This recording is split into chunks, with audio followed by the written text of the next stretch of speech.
Hello friends, welcome to my study veg kitchen. ఇవాళ special పల్లి అటుకుల లడ్డు. ఇది ఎలా చేయాలో చూద్దాం. ముందుగా చేయడానికి ఒక కప్పు పల్లీలు, ఒక కప్పు అటుకులు, బెల్లం, జీడిపప్పులు, యాలకులు తీసుకోవాలి. అలాగే కడాయిలో మీడియం ఫ్లేమ్లో పల్లీలు వేయించుకొని పక్కన పెట్టుకోవాలి. అలాగే అటుకులు కూడా వేయించుకొని పక్కన పెట్టుకోవాలి.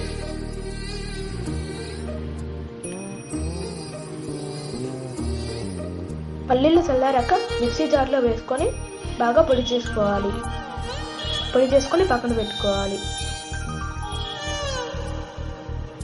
అలాగే అటుకులు కూడా పొడి చేసుకొని పల్లీల పొడిలో కలపాలి. అలాగే బెల్లం కూడా మిక్సీ జార్లో మెత్తగా పొడి చేసుకొని వాటిలో కలపాలి. బాగా మిక్స్ చేయండి.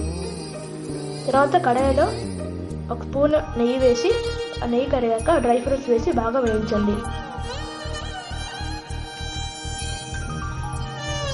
ఇప్పుడు కలుపుకున్న పొడిలో కొంచెం యాలకులు, ఆ నెయ్యి వేసిన డ్రై ఫ్రూట్స్ వేసి బాగా మిక్స్ చేయండి.